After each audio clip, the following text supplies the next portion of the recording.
Assalamualaikum warahmatullahi wabarakatuh.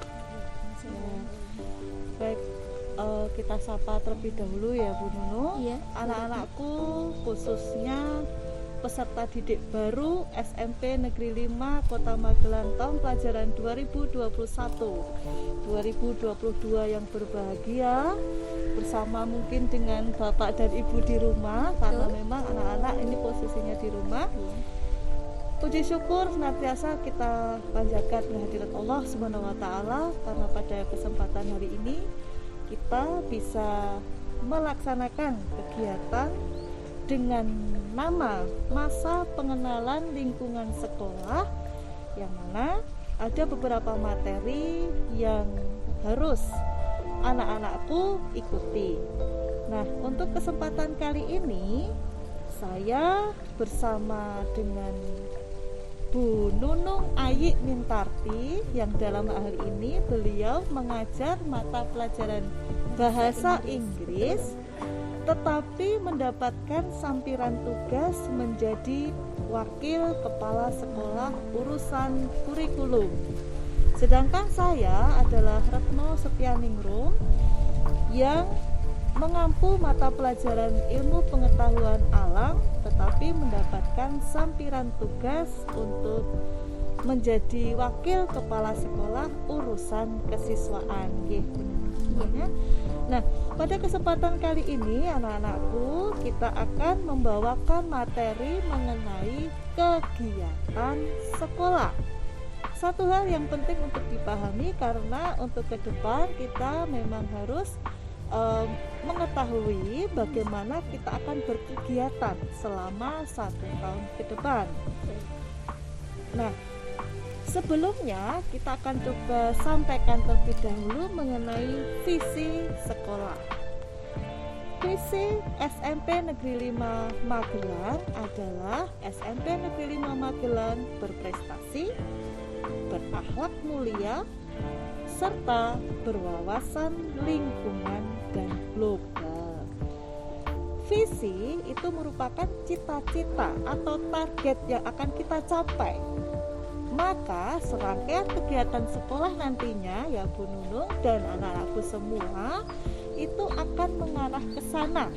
Tidak boleh lepas dari visi sekolah tersebut.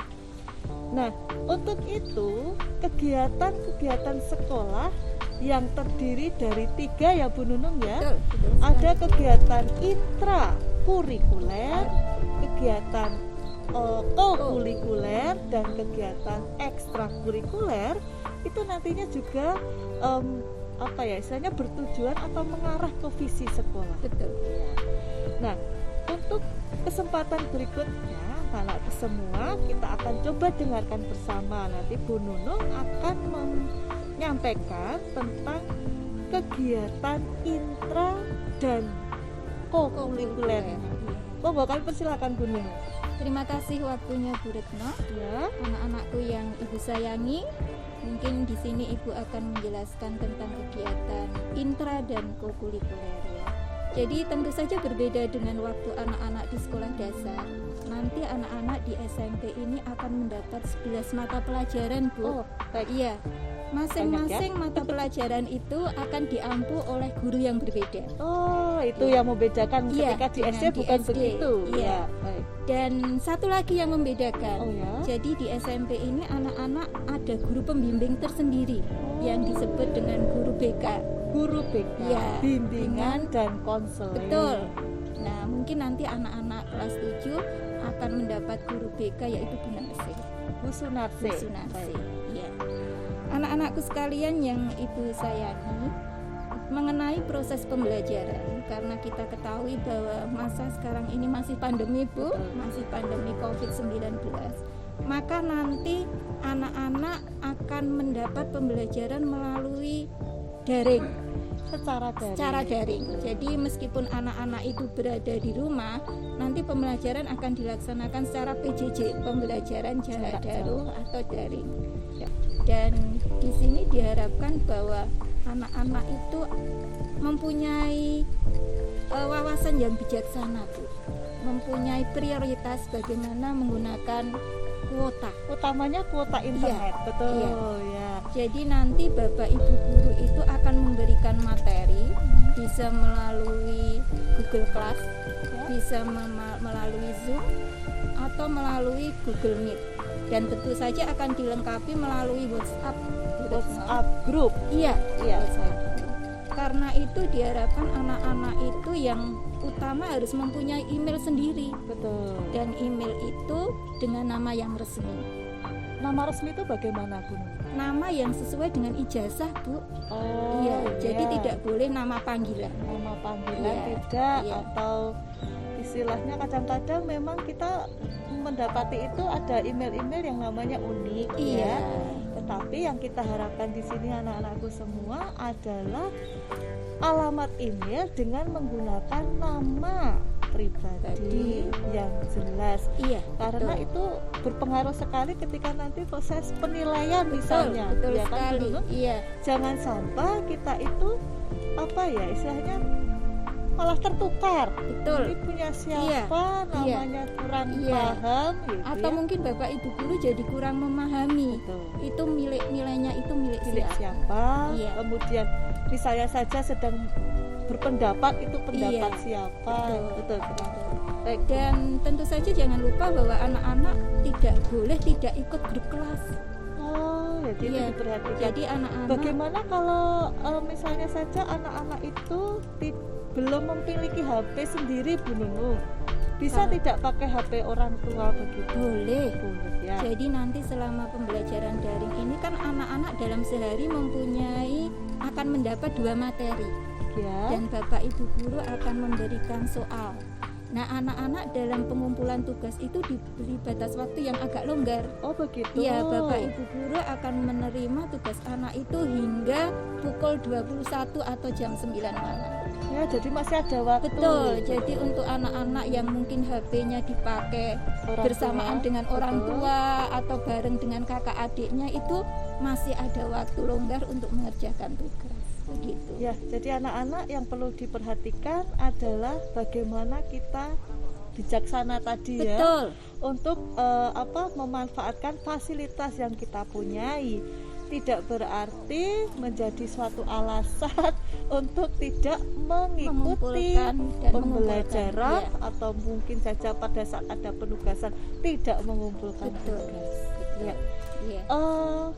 Berarti ini sebaiknya mengerjakan tugasnya itu tidak boleh ditunda ya, Bu? Tidak boleh, Bu. Ya, jadi diusahakan agar setiap hari itu tugas bisa terkumpulkan. Dan saya yakin Bapak Ibu guru ketika memberikan tugas itu tidak yang membebani. Betul itu ya. Karena harapannya satu kali penugasan itu bisa tuntas, anak-anak bisa mengumpulkan semua, tidak usah ditunda-tunda. Gitu ya, Bu Nunung ya. Dan mungkin gini, Bu Retno, jadi kalau anak-anak itu ada masalah dalam pembelajaran atau masalah-masalah yang sifatnya agak pribadi, mungkin di sini anak-anak bisa menghubungi guru BK tadi, Bu. Ya. Jadi kan kadang-kadang anak-anak ada kendala apa yang mungkin harus disampaikan ke sekolah, mungkin bisa lewat wali kelas atau mungkin lewat Bapak Ibu guru BK. Oh iya. Jadi peran Ibu guru BK itu bisa menjembatani. Betul sekali. Ada masalah yang dirasakan oleh anak-anak kok tidak bisa tersampaikan kepada guru mapel, mungkin bisa juga melalui guru BK atau wali kelas.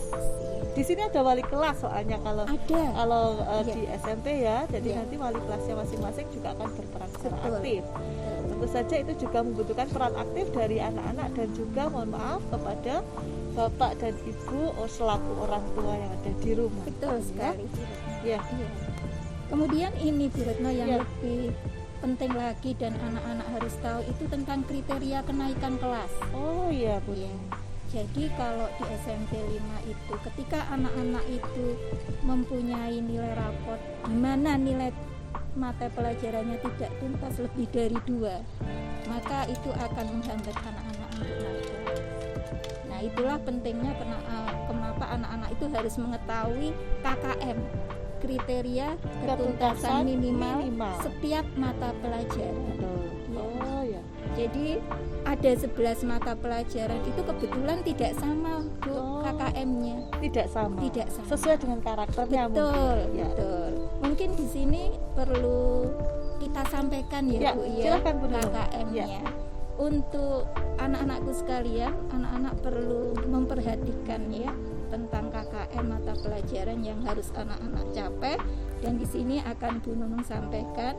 Yang pertama untuk mata pelajaran pendidikan agama dan budi pekerti, KKM-nya 72. Kemudian mata pelajaran PKN itu 72, pelajaran bahasa Indonesia itu 73, pelajaran matematika itu 70, pelajaran IPA 71, pelajaran IPS 72, pelajaran bahasa Inggris 71. Kemudian ada PJOK Bu. Ya. PJOK itu pendidikan jasmani. Anak-anak harus mencapai KKM 72.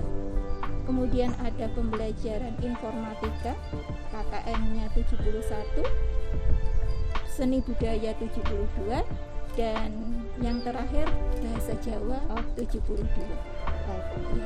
Jadi nanti untuk naik kelas antara nilai semester 1 dengan nilai rapot semester 2 itu akan dirata-rata. Oh ya. Jadi tidak hanya mempertimbangkan semester 2 saja ya Bu Nunung ya. Itulah mengapa sejak semester 1 itu anak-anak harus rajin belajar Bu. Iya betul. Tidak boleh menunda. Tidak boleh menunda-nunda tugas itu. Mungkin itu alasannya juga Bu Nunung menyampaikan kepada anak-anakku semua untuk kriteria kenaikan kelas. Mungkin anak-anak atau bapak ibu yang ada di rumah selaku orang tua peserta didik baru, kenapa harus disampaikan sekarang? Kok di awal-awal sudah menyampaikan kenaikan kelas gitu ya. Itu tidak bermaksud bagaimana, hanya saja memang informasi ini harus di awal disampaikan supaya ada persiapan. Betul. Dan juga mungkin tidak kalah pentingnya yang namanya kriteria kenaikan kelas itu ada 3 komponen ya Bu. Betul. Selain tadi tidak boleh ada 2, kalau ingin naik kelas ya, kalau ingin naik kelas itu tidak boleh ada nilai kurang lebih dari 2 mata pelajaran untuk nilai akademis. Ya betul. Untuk yang kedua adalah tentang perilaku. Betul. Tentang perilaku. Kemudian yang ketiga tentang kegiatan ekstrakurikulernya harus mencapai nilai minimal baik. Nah, untuk perilaku ini Bu Nunung, maksudnya perilaku di sini itu ketika anak-anak memang sedang ada di rumah, tidak bertatap muka secara langsung sekolah dengan bapak ibu guru, bagaimana kita mengetahui perilaku anak-anak itu Bu? Maksudnya ini anak perilakunya baik atau tidak itu seperti apa Bu? Jadi anak-anak dalam situasi pandemi ini kan tetap ada komunikasi dengan bapak ibu guru meskipun online.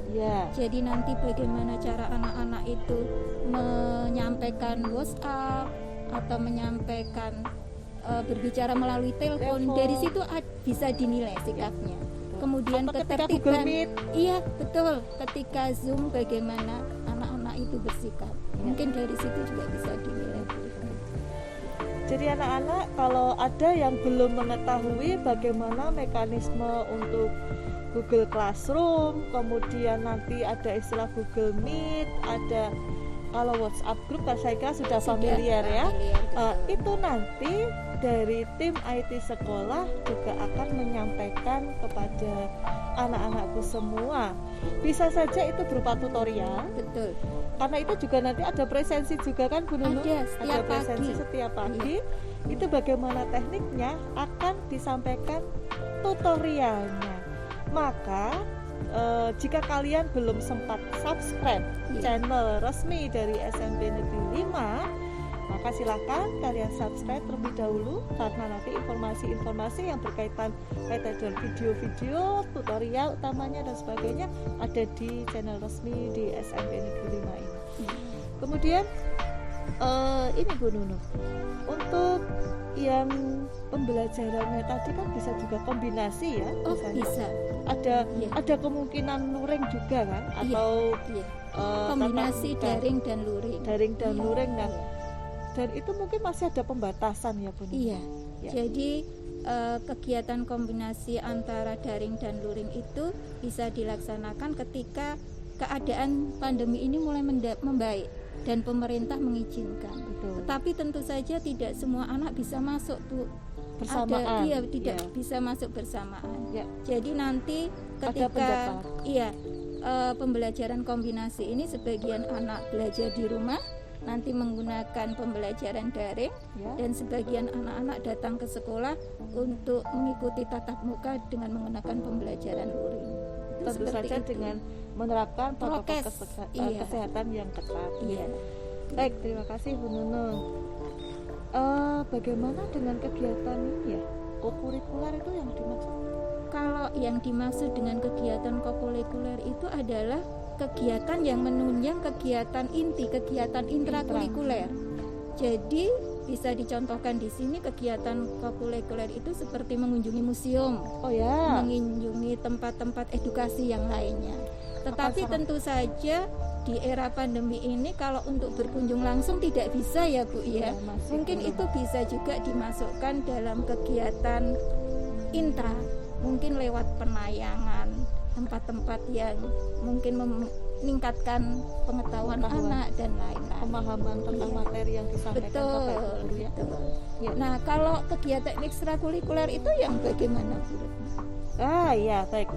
Terima kasih atas kesempatannya Bu Nunung. Jadi anak-anakku semua, kalau tadi Bu Nunung sudah menyinggung tentang kurikuler, nah sekarang untuk yang ekstrakurikuler.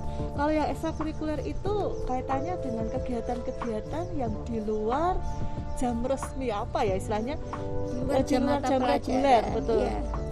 Kalau jam pelajaran, jika kita itu dalam keadaan normal bukan pandemi, hari Senin sampai dengan hari Kamis pembelajarannya mulai jam 7 pagi hingga jam 14 siang. Sedangkan hari Jumat itu dari pukul 7 pagi hingga jam 11 siang. Sedangkan hari Sabtu dari jam 7 pagi hingga jam 12:30 siang. Selebihnya itu bisa dimanfaatkan untuk pengembangan diri melalui kegiatan ekstrakurikuler. Nah, ekstrakurikulernya itu apa saja? Itu sebetulnya di tahun ini agak berbeda Bu Nunung, karena ada yang namanya branding sekolah anak-anakku semuanya. Jadi SMP Negeri 5 itu mempunyai branding bahwa SMP Negeri 5 adalah sekolah generasi sehat dan kreatif. Maka kegiatan-kegiatannya itu juga nanti utamanya yang ekstrakurikuler itu mengarah ke sana. Kegiatan ekstrakurikuler itu ada yang wajib dan ada yang pilihan. Kegiatan ekstrakurikuler wajib dalam hal ini adalah kepramukaan Bu Nunung. Anak-anakku, Bu Nunung ini juga termasuk sebagai pembina pramuka. Baik, nanti akan berinteraksi dengan beliau ketika anak-anak bisa melaksanakan kegiatan kepramukaan tentu saja ya Bu Nunung ya. Nah, itu adalah ekstrakurikuler wajib bagi anak-anak SMP Negeri 5 Magelang. Sementara untuk yang branding sekolah sehat dan kreatif tadi itu dituangkan dalam 2 program unggulan Bu Nunung. Iya. Jadi untuk yang program unggulan yang pertama adalah sepak bola, sedangkan yang program unggulan yang kedua adalah multimedia. Kalau yang sepak bola itu juga akan diambil satu kelas sepak bola yang multimedia dan satu kelas multimedia, dan itu nanti dalam penerapannya sebagai program yang unggulan. Jadi untuk yang kegiatan anak-anak yang mungkin saja tidak bisa masuk ke kegiatan program unggulan bisa memanfaatkan kegiatan ekstrakurikuler yang pilihan yang lain gitu. Jadi kegiatan ekstrakurikuler di SMP 5 itu terbagi menjadi 3. Yang pertama adalah yang di bidang seni, kemudian yang kedua di bidang olahraga selain sepak bola, kemudian yang ketiga adalah pengembangan di bidang akademis yang nantinya bisa sampai ke mencapai prestasi gitu ya Bu. Mungkin saja kan dalam perjalanan itu nanti ada kompetisi, ada perlombaan dan sebagainya yang bisa mengasah kemampuan anak-anakku semua untuk berkompetisi secara sehat. Dan juga tentu saja yang kita harapkan memiliki kejuaraan, dan itu akan menambah motivasi belajar anak-anak ya Bu Nunung. Berarti sangat lengkap ya Bu ya. Semua anak bisa memilih sesuai dengan minat bakat, dan bakat, dan silakan kalian kembangkan. Kemudian untuk yang tadi untuk minat dan bakat itu sebaiknya anak-anak kan ada beberapa pilihan nantinya. Jadi silakan kalian masuk ke ekstrakurikuler tersebut untuk mengembangkan minat dan bakat kalian ya. Nah, seperti itu Bu Nunung, jadi cukup lengkap ya untuk di sini. Nah, ada satu lagi yang akan saya sampaikan sebetulnya, yaitu tentang buku siswa. Karena buku siswa itu nanti akan kita sampaikan ke kalian semua.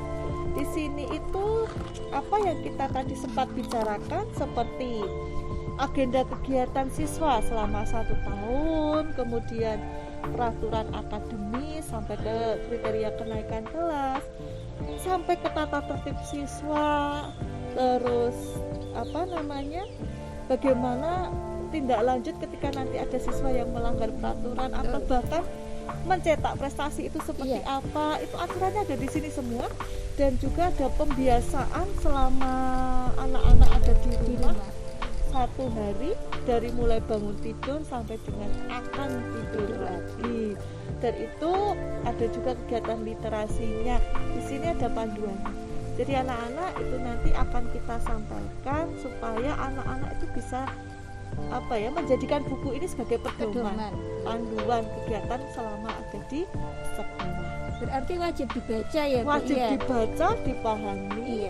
Tidak hanya anak-anak saja, tetapi mohon kepada Bapak dan Ibu selaku orang tua peserta didik untuk juga memahami. Saya kira sudah cukup. Banyak sekali yang sudah dan kita sampaikan. Lengkap sekali. Mungkin nanti untuk informasi-informasi yang berkaitan dengan kurikulum dan juga kesiswaan yang diperlukan, atau mungkin ada yang mau disampaikan lagi Bu? Saya kira cukup. Tapi mungkin ada tambahan bahwa di sekolah ini juga merupakan sekolah adiwiyata, sehingga anak-anak bisa berkegiatan di hal-hal yang berhubungan dengan adiwiyata. Iya betul. Saya terima kasih sekali diingatkan Bu Nunung. Jadi adiwiyata itu membuat anak-anak itu bisa mempunyai pembiasaan baik terhadap lingkungan. Itu juga nanti terbawa di kegiatan ekstrakurikuler. Jadi anak-anak ada juga kegiatan ekstrakurikuler yang mengarah kepada pembinaan tentang bagaimana untuk bisa menjaga kelestarian lingkungan. Iya, betul. Luar biasa. Mudah-mudahan apa yang kita rencanakan, fasilitas-fasilitas apa yang kita miliki untuk kalian semua bisa dimanfaatkan dengan baik demi baiknya pembelajaran anak-anak semua. Ya, gitu Bu Nunung. Oh iya, anak-anakku sekalian yang Ibu sayangi, mungkin yang disampaikan Bu Retno dan Ibu sudah cukup banyak, dan semoga anak-anak bisa memahami apa yang kami sampaikan ini. Dan selamat belajar di SMP Negeri 5. Mari kita bersama-sama mencapai visi SMP 5. Tentunya nanti diharapkan anak-anak ketika lulus menjadi anak yang berakhlak mulia, berprestasi, berakhlak mulia, dan juga berwawasan lingkungan dan global. Sekian dulu anak-anak. Atau Bu Retno mungkin akan menambahkan. Ini kalau kalian sudah mengikuti kegiatan ini dari awal sampai akhir sebagai materi MPLS, silakan anak-anak bisa isi form yang ada di description box di bawah ini, supaya kita bisa mengetahui bahwa materi yang kita sampaikan itu betul-betul tersampaikan dan dipahami oleh anak-anakku dan juga Bapak Ibu masing-masing yang ada di rumah. Mohon maaf kita tidak bisa bertatap muka secara langsung untuk bisa berkenalan seperti biasa. Perlu subscribe enggak ya? Iya, karena ini channel resmi SMP 5, informasinya banyak yang ada di sini, wajib subscribe. Ya. Mungkin cukup itu. Iya. Anak-anak demikian. Semoga bermanfaat. Kurang lebihnya mohon maaf. Wassalamualaikum warahmatullahi wabarakatuh. Waalaikumsalam.